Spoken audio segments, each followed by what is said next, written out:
The College of Sacred Servants. When the counterfeit makes even the real look fake. The Essential Separation of the Holy and the Profane by Bishop Martin Wilson. Published on 28 December 2023 at 6:09. In a world increasingly marked by ambiguity and relativism, the distinction between the holy and the profane becomes ever more crucial, particularly among those of us who claim the titles of bishops and apostles in the Christian faith.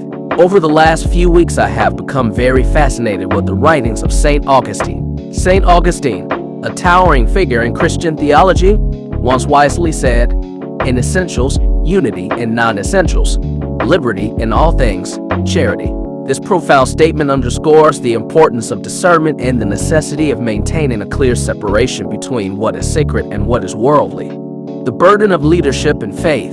For those of us who bear the mantle of religious leadership, like bishops and apostles, the call to differentiate the sacred from the secular is not just a personal responsibility but a public testament of our faith. As Saint Augustine elegantly puts it, wrong is but falsehood put in practice. This implies that the actions as spiritual leaders must reflect the truths we preach. When we indulge in behaviors that are at odds with the values we are supposed to uphold, it creates a dissonance that can shake the faith of those we lead and mar the image of the church as a whole.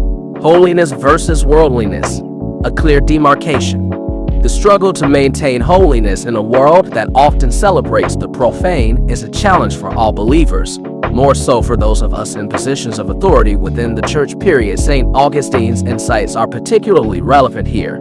To many, total abstinence is easier than perfect moderation. This suggests that for those of us entrusted with guiding others in faith, there may need to be a more stringent separation from worldly practices, not as a sign of superiority, but as a necessary step to avoid the slippery slope of moral compromise. It is so much easier to go to the left when times get hard, when we allow the door to remain open. The echoes of authenticity in leadership. The essence of Christian leadership lies in authenticity, living a life that echoes the teachings of Christ. Saint Augustine reminds us, the truth is like a lion. You don't have to defend it. Let it loose. It will defend itself.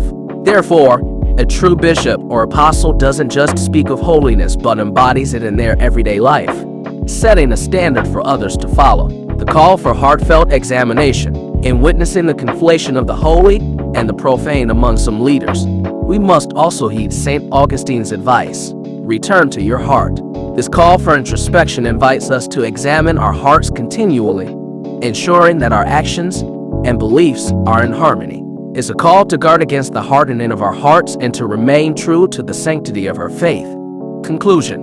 The role of a bishop or an apostle carries with it a profound responsibility to uphold the sacred, to be a living example of the teachings of Christ. As Saint Augustine puts it, the measure of love is to love without measure. In their leadership, love, compassion, and integrity must be the guiding principles, creating a clear demarcation between the holy and the profane. In doing so, they uphold the truth of the faith, ensuring that its authenticity is never in question. From the Episcopal Desk of Martin Wilson, Sacred College CEO.